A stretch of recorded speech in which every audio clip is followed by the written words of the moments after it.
In the sexual point of view, you can still be sexually attractive. If you're super tall, if you're in shape, you're still sexually attractive. Whereas for women, if we're not attractive, we're not attractive. But what's to go with most women say they want a man who's like if you're not over 6 foot, you're dead to me. All this kind of stuff that they're saying now on all the dating apps. You know, I'm not on any dating apps now myself, but they do say that on dating apps. Like, what is the psychology behind that? What I would say to women is make your criteria in men a pool of men that are attracted to you. If you're a girl who wants a 6'2" in shape man, but none of those men are giving you attention, change your type. If that is the type of man that's constantly coming for you, keep that type. You're very lucky. You've earned those types. So women should change their type predicated on what's attracted to them. Absolutely. It would be a completely pointless strategy being attracted to a man who has no interest in you. No point. If I'm a girl that is, I don't know, let's say, for example, I'm super overweight or I'm super, super short and I'm not getting the type of guys that I like, change your type. They're not going to like you. You either stay single or beg them to like you, or use sex to get them to like you, or make them need you because you don't feel like they want you. You're going to set yourself up for psychological failure. So what percentage of women then are going out there into the marketplace misaligned on the type of man that they even want? Majority. I would say majority. Here's the thing. Here's how you know you have a realistic expectation of what you want. Those type of man that you want always want you back. Simple. Same with men and women. Here's how you know you got the right realistic expectations. The type of person that you walk into a room and you look at and you think, oh, he's my type. By the end of the night, he's speaking to you without you saying a word. Or guy, you look at a girl and you're like, that's my type. She's equally interested. She responds to your texts. But if you've got this particular type, and you're like, no, I want this type. I don't care. I'm not going to settle. But they don't come for you.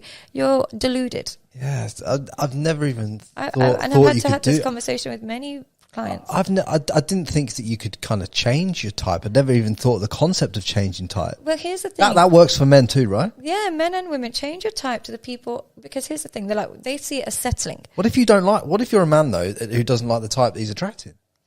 Well, then here's the thing. You might not like the type that you're attracting, but the type that you want are giving you no time and energy. So do you like that feeling of rejection? Do you enjoy that? Oh. So if you change your type to that feeling, not the person. I don't like the feeling of somebody leaving me on red. I don't like the feeling of someone cancelling a date on me. I don't like the feeling of somebody saying no when I ask them out. I like the feeling of someone who responds to me, who cares about me. So choose those people, whatever shape, form, size, colour they come in. So with me, I have a type. What's your type? What's your type, babes? On paper? No. I've obviously got a type, and that I've been attracted to, and I've had relationships with, and then I've got this other type that's also good looking and spicy too. But I kind of think when you said that, when I was saying, okay, I've got a type, and I was going processing it in my mind, and then I thought to myself, fuck, I always war with these women that are my type because but I still get with them, but like it's drama. It's drama. Like it's like being in a fight. It will be disrespect. Here's the underlying feeling when you go for somebody that is your type, but you're not necessarily their type. There's an element of disrespect. Always. There's either I'll cancel on you last minute, I will talk to other people. There's an element of disrespect. If you're causing that person to shift their type to be with you, they'll start disrespecting you because they don't want to be there. So what happens is when you choose the person that chooses you, there's an underlying respect. Choose a person that chooses you. Then you'll get some self-respect and mutual respect. It's fucking mental, isn't it? So you're saying that there's, because if anyone causes... like, for example, I'll meet a guy who comes to me and says, okay, I want a really beautiful girl.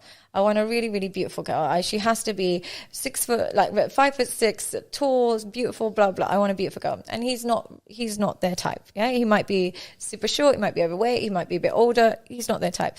And they're convinced that it's just a matter of time she falls in love with him.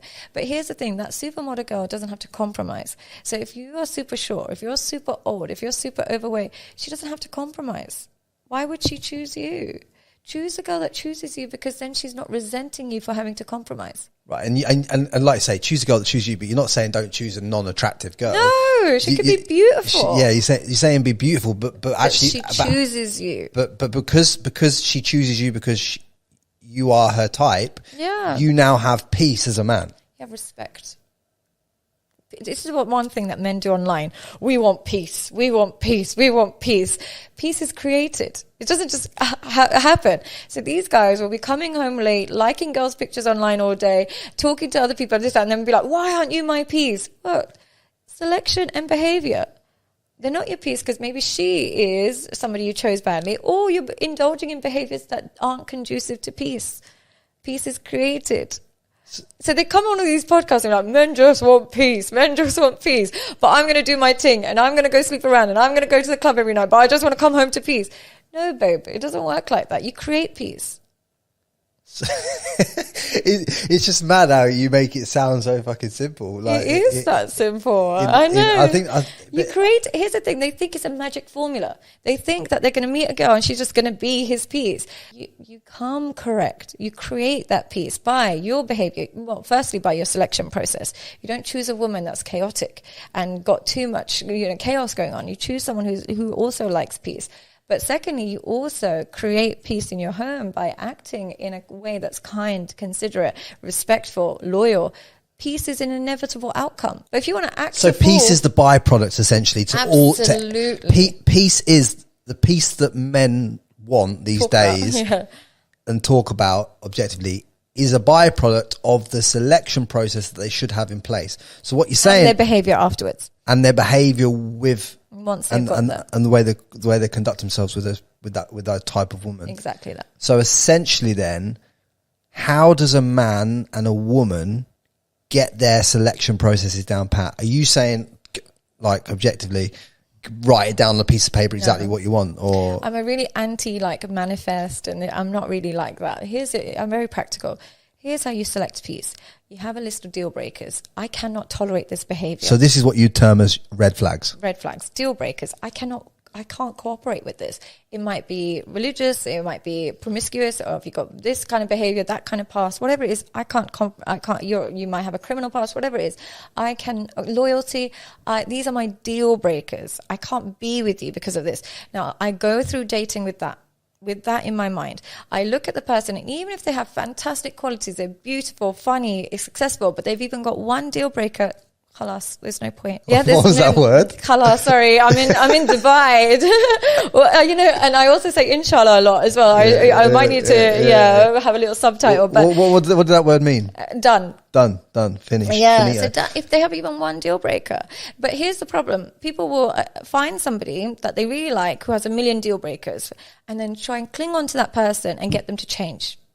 And the relationship is a roller coaster. Whereas if you just select people who have none of the deal breakers, even if there's slightly less great things, but none of the deal breakers, you are not forcing change. You are forcing acceptance. You're just accepting them. And then the relationship is smooth. This is why when I go into generational wealthy environments and parties, and I see how the women conduct themselves and the type of women that men have, and they might not, to be honest, even be the